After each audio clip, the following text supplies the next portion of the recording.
जसलाई ताप बढाएर पगाल्न सकिन्छ, हामी धातु हौँ जसलाई ताप शून्यमा ल्याएर जमाउन सकिन्छ।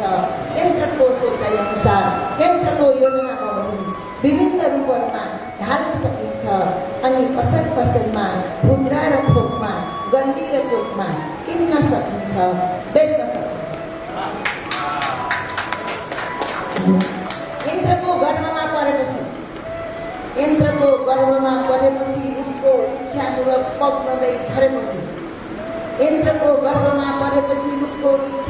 पक्नदै झरेपछि पुनर्जन्म हुन्छ रे हाम्रो फेरि। यन्त्रको चमत्कारले नयाँ स्वरूपमा ढलेपछि आकारमा फेरबदल परेपछि फेरि पनि किन्दै सुरु हुन्छ, फेरि पनि नाच्दो सुरु हुन्छ। त्यसैले हामी धातु हौँ जसको मिठो सपना, जसको मिठो सपना हुँदैन, जसको रमाइलो विपना हुँदैन, जसलाई माथि पार्न सकिन्छ, जसलाई तल झार्न सकिन्छ, जसलाई भाँच्न र मोड्न सकिन्छ, जसलाई अँगाल्न र फाल्न सकिन्छ, जसलाई चाहे भित्र लुकाउन सकिन्छ, जसलाई चाहे प्रदर्शनीमा भिजाउन सकिन्छ।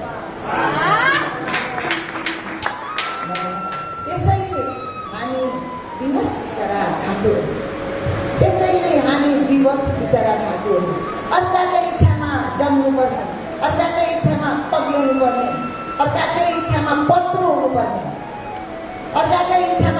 हुनुपर्ने, अर्काकै इच्छामा नयाँ बनिनुपर्ने, विभिन्न रूपहरूमा, विभिन्न आकारहरूमा, थालहरूमा, बटुकोहरूमा, गिलासहरूमा, लोटाहरूमा, अम्फलाहरूमा, कसौडीहरूमा, ठड्कुलोहरूमा, पूजा सामग्री सजाउने थालीहरूमा, पञ्चपात्रो र आठुनीहरूमा, धुपदानी र फिकदानीहरूमा, कुनामा राखिने, मलमूत्र त्यागिने कोब्राहरू,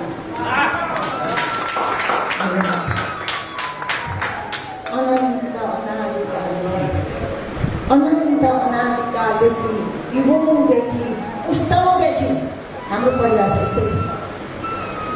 अनन्त अनादिकालदेखि युगौँदेखि उस्तौँदेखि हाम्रो परिभाषा यस्तै छ। समाजसँग गरिने आशा यस्तै छ। अब समय निकै बितिसक्यो, युगले कोडले फेरिसक्यो, हावा पनि नयाँ चल्न लागेको छ।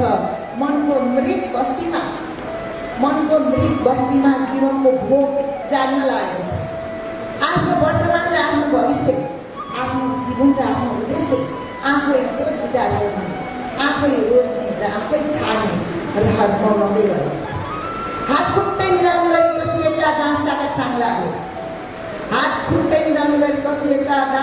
साङ्लाहरू, मस्तिष्कमै झन्झनाउने गरी चेलिएका पराधीनताका जालाहरू सबै नै तुडालिँदै, सबै नै खालिँदै, स्वतन्त्रता र स्वाधीनताको, आत्मविश्वास र आत्मगौरवको निलो र फराकिलो आकाश हुँदै जाने इच्छा झाइँदै गएको छ।